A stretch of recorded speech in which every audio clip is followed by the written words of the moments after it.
la volonté de se déplacer. La volonté de se déplacer.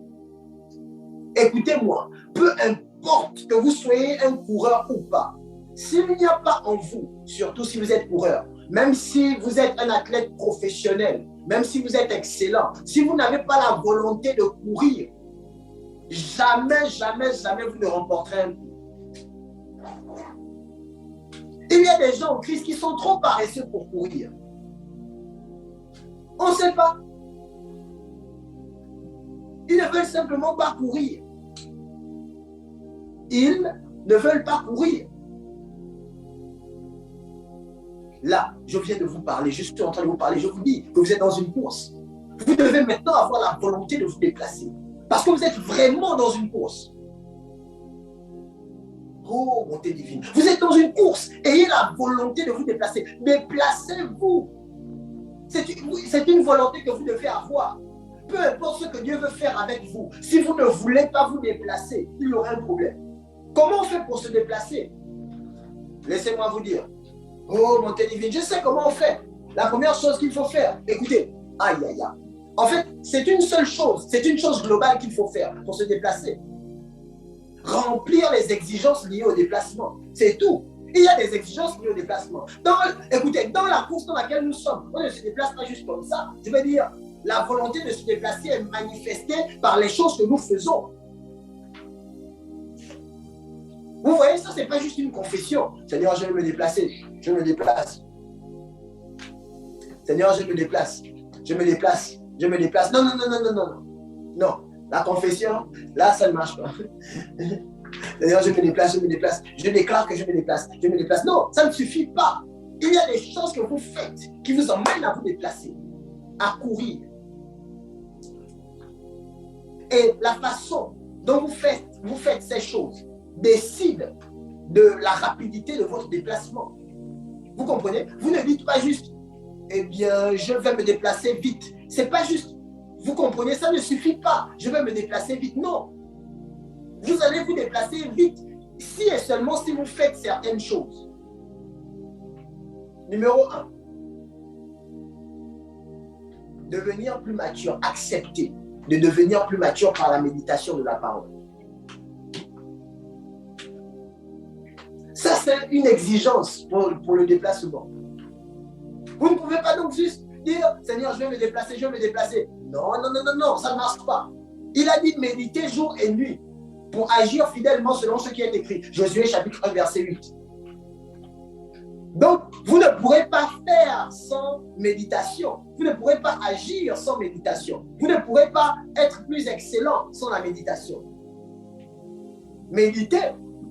Méditer. Numéro 2. La discipline de faire jusqu'à l'accomplissement. Il y a des gens qui ont eu la volonté de se déplacer, mais qui ne sont pas arrivés jusqu'à la fin de la course. Vous avez l'impression, écoutez, je vais vous dire quelque chose. Il y a des gens qui sont en train de courir. Ils courent, mais vous avez l'impression qu'ils courent sur place. Vous êtes là, vous dites, mais courez, avancez. Vous savez qu'on peut courir sur place? Vous courez, mais vous courez sur place. Courez jusqu'à l'accomplissement. Vous devez établir donc une discipline. Aujourd'hui, j'ai dit méditer, mais vous ne devez pas méditer. Non, vous devez établir la discipline de la méditation. Hébreux chapitre 6, verset 11. Il dit, il y a un prix à remporter, d'accord? Il y a un prix à remporter, mais il nous dit, vous savez, il dit que c'est le prix lié à la vocation céleste. Donc, le prix lié à son appel, le prix lié à sa destinée. Ok? Hébreux chapitre 6. Est-ce qu'on peut lire à partir du verset 11? Oh, bonté divine. Hébreux chapitre 6. Je suis en train de conclure.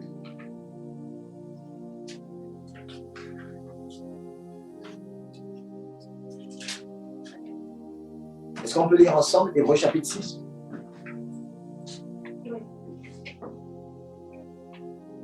Hébreux 6, 11. Et nous désirons que chacun de vous fasse preuve du même zèle pour conserver jusqu'à la fin une pleine espérance. Tu peux lire aussi le verset 12, s'il te plaît. Ainsi, vous ne vous relâcherez pas, mais vous imiterez ceux qui, par la foi et la patience, reçoivent l'héritage promis. Alléluia. Il dit, nous désirons que chacun de vous montre le même zèle pour conserver jusqu'à la fin une pleine espérance. La discipline du zèle. Il dit, le zèle avec lequel vous avez commencé, continuez. Gardez-le. Maintenez-le. Si vous voulez même augmentez-le. Mais il ne faut pas qu'il baisse. Il dit pourquoi? Pour conserver jusqu'à la fin une pleine espérance. Parce que les gens peuvent perdre leur espérance en cours de route. Vous avez vu des chrétiens qui ont arrêté d'être chrétiens? Des enfants de Dieu qui ont arrêté de venir à l'église? C'est à cause de cela. Ils ont perdu le zèle. Et donc, ils ont perdu l'espérance. Or, quand vous étudiez la foi, vous voyez que la foi est une ferme assurance des choses qu'on espère. Donc, la foi est l'assurance de l'espérance. Si vous perdez l'espérance, vous avez tout perdu. Il dit pour conserver une pleine espérance. Regardez, en sorte que vous ne vous relâchiez point. Donc, garder le zèle va vous permettre de ne pas vous relâcher. Vous allez commencer et vous allez terminer. Je déclare et décrète ce matin que cela est votre partage. Vous allez commencer et vous allez terminer au nom de Jésus. Vous allez accomplir les choses pour lesquelles vous êtes nés. Vous avez été suscités. Vous êtes venus pour quelque chose, vous allez le faire au nom puissant de Jésus. Il dit, et que vous imitiez ceux qui par la foi et la persévérance héritent des promesses. Il parle du zèle, il parle de la foi, il parle de la persévérance. Pour l'héritage. La discipline pour accomplir. Gardez les mêmes choses. Gardez-les. Continuez de courir. Persévérez. Maintenez votre foi. Avancez. Il s'agit de votre course. Il s'agit de votre destinée. Il s'agit de la raison pour laquelle il vous a appelé. Il s'agit des choses qu'il a décidé de faire avec vous. Dans sa préscience, il vous a mandaté, il vous a choisi, il vous a appelé pour quelque chose de précis, que seul vous pouvez faire. Faites-le. Courez avec, vous savez, les principes liés à une course efficace. Le dernier point que j'aimerais prendre, juste pour terminer, s'imposer des abstinences. S'imposer des abstinences. Oh, bonté divine. 1 Corinthiens chapitre 9, versets 24 à 25. S'imposer des abstinences. Versets 24 à 25. 1 Corinthiens chapitre 9, versets 24 à 25. S'imposer des abstinences.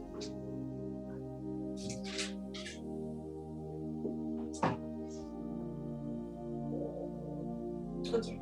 Ne savez-vous pas que les concurrents dans le stade courent tous, mais qu'un seul remporte le prix? Ok, attends. Ne savez-vous pas que les concurrents dans le stade courent tous, mais un seul remporte le prix? Oui. Courez de manière à le remporter. Courez de manière à le remporter. Tous les athlètes s'imposent toutes sortes de privations. Il dit tous les athlètes s'imposent toutes sortes de privations. Hey. Oui. Et ils le font pour obtenir une couronne qui va se détruire. Mais nous, c'est pour une couronne indestructible. Alléluia. Ils le font pour une couronne qui va se détruire. Mais nous, c'est pour une couronne indestructible. C'est pour ça que nous le faisons. Pour une couronne indestructible.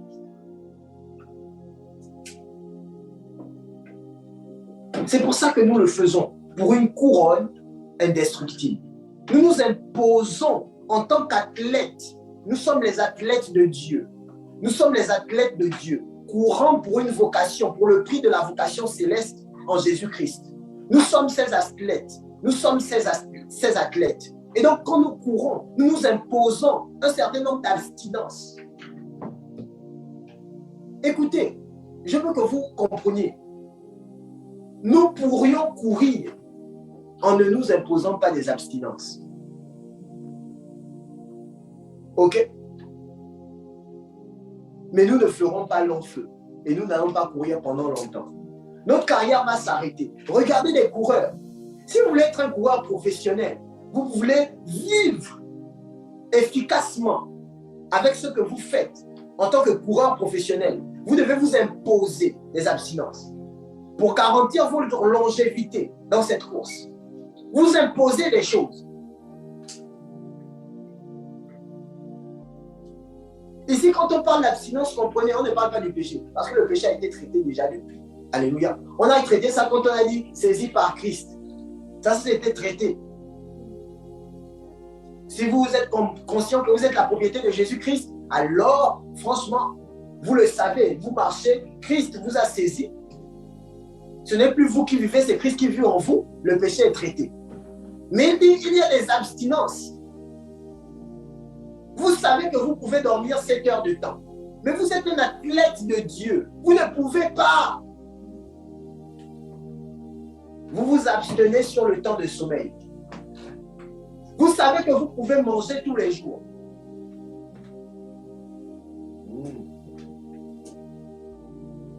Vous le savez. Vous pouvez manger tous les jours, mais vous ne pouvez pas. Vous vous imposez l'abstinence 2 à 3 jours dans la semaine de ne pas manger parce que vous êtes l'athlète de Dieu. Il y a une vocation céleste. Vous pourriez servir comme les autres, mais vous ne pouvez pas. Vous me suivez?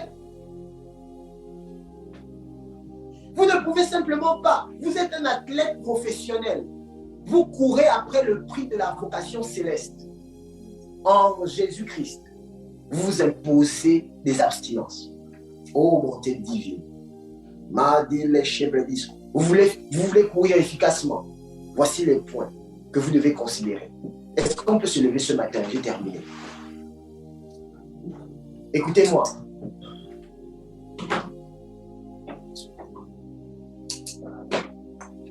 Quand vous courez sur ce chemin, soyez humble. Parce que plusieurs ont couru avant vous, courent avec vous et vont courir après vous. Soyez humble. Servez-vous des exemples de ceux qui ont réussi dans cette course avant vous. Regardez comment ils ont couru. Et puis dites, waouh, quel chemin. Appréciez le chemin et apprenez de leur façon d'avoir fait les choses. Apprenez de ce qu'ils ont fait. Apprenez de célébrer Dieu pour leur vie. Il y a des gens même qui sont avec vous maintenant. Si vous tombez sur leur façon de courir, regardez et appréciez, mais avancez sur votre chemin.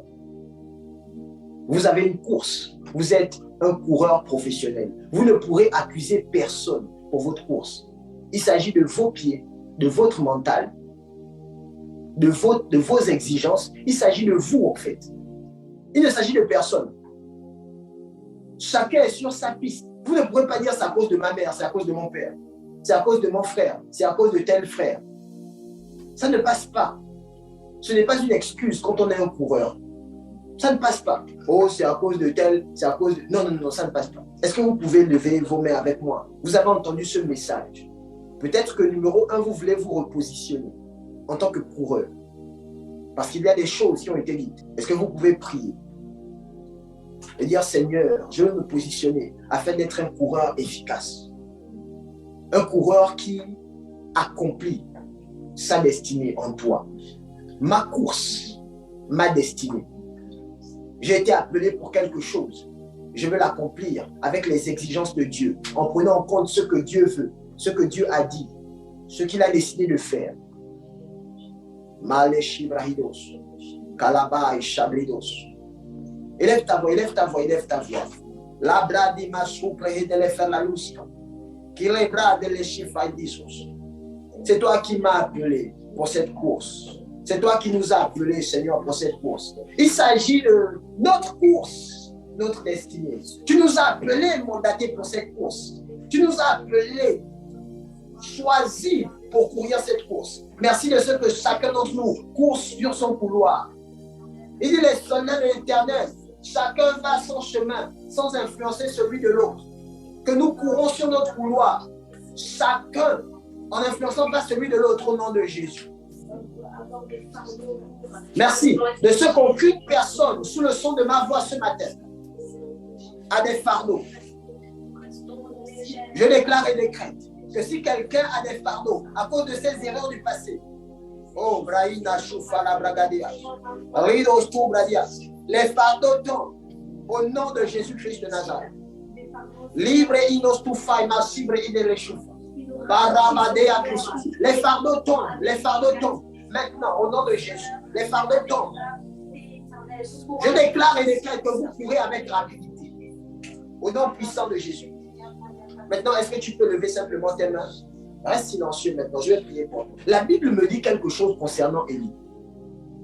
La Bible dit que, saisi par l'Esprit, il est allé au-devant des chars d'Akab. La Bible dit que l'Esprit s'est saisi d'Élie et sa course a été plus rapide qu'Élie, que Akab dans ses chars. Parce que l'Esprit de Dieu est venu déclencher l'accélération divine dans sa vie. Je déclare et décrète au nom de Jésus qu'à partir d'aujourd'hui, une accélération sur ta course est manifeste. Je déclare et décrète que si tu avais des problèmes de méditation, alors que je prie, l'Esprit t'incite à méditer, à être plus fervent, à maintenir le zèle, à grandir dans les choses de Dieu, au nom puissant de Jésus. Ce qu'aucun homme ne peut faire pour toi, ce que par les enseignements tu ne peux pas, l'Esprit le fait pour toi, maintenant au nom de Jésus. Reçois cela. La faveur et la grâce t'accompagnent. Cette course est ta course. Tu l'accomplis au nom de Jésus. Rien ni personne sur ce chemin ne te détourne, ni à gauche ni à droite. Tu restes fixe sur les objectifs, sur la course. Tu restes fixe sur les objectifs de Dieu pour ta vie. Il est écrit avec Dieu, nous ferons des exploits. Tu fais des exploits dans cette course. La vitesse de l'Esprit de Dieu est ton partage. Tu reçois cela au nom de Jésus-Christ de Nazareth. Je dis la vitesse de l'Esprit. Vous qui êtes sur Facebook ou sur Zoom avec nous, je déclare et décrète la vitesse de l'Esprit de Dieu avec vous. La vitesse de l'Esprit de Dieu pour vous, au nom puissant de Jésus. Dieu vous emmène à un autre niveau, rapidement, efficacement, au nom de Jésus. Je déclare et décrète que vous ne vous arrêtez pas en route. Peu importe ce que vous allez constater, que rien ne vous arrête, ni vos erreurs, ni les pensées des autres sur vous, au nom puissant de Jésus. Vous êtes pardonnés en Christ. Si vous avez fait des erreurs, au nom de Jésus, j'ai ainsi prié. Amen. Avant de terminer, j'aimerais inviter quelqu'un. Peut-être que tu es en train de nous écouter. Tu n'as pas accepté Jésus-Christ comme Seigneur et Sauveur. J'ai parlé tout à l'heure de ma course, ma destinée. Et la première chose que j'ai dite quand j'introduisais, c'était il faut être conscient que j'ai été saisi par Christ. Devenir conscient de cela. Peut-être que toi, tu n'as pas encore été saisi par Christ. Du coup, tu ne peux pas courir avec nous. J'aimerais te donner l'opportunité. Il y a une destinée qui a été préparée d'avance par Dieu pour toi. Et le premier pas pour entrer dans cette destinée, c'est arriver en Christ. As-tu accepté Jésus-Christ comme Seigneur et Sauveur personnel? Si tu ne l'as pas fait, j'aimerais te donner une occasion, une opportunité de le faire aujourd'hui. Il est la vie, il est le chemin, il est la vérité. Si tu ne l'as pas fait et que tu aimerais le faire, ou tu as besoin d'une restauration dans ta vie chrétienne, j'aimerais que tu lèves simplement tes mains avec moi et je vais prier pour toi. Père, je te présente ton fils, ta fille. Tu vois son cœur. Il te veut. Il veut de Jésus-Christ. Je prie maintenant que ta grâce et ta faveur l'accompagnent. Je prie au nom de Jésus qu'il expérimente Christ tel qu'il est. Je prie pour lui que sur ce chemin, lui aussi, il ait part à la grâce et au privilège. Merci Père, parce que je le déclare béni, je le déclare guéri s'il était malade. Je déclare ta vie coulant en lui. Il est en Christ. Au nom puissant de Jésus. J'ai ainsi prié. Amen. Si tu as assisté à cette prière, tu as pris part à cette prière, écris-nous en privé et nous serons heureux de te répondre et de t'aider à grandir en Christ. Que Dieu vous bénisse abondamment.